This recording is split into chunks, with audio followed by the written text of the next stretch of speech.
Yo, what's up guys? For this video guys, mag-share lang ako ng build para sa BK.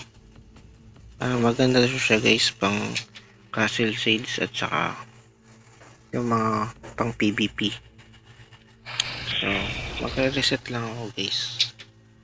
Bili ako nito. Tapos, reset na kagad natin guys.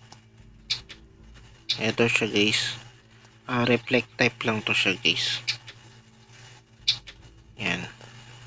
After nyan, lagyan lang natin yung agility ng 7420.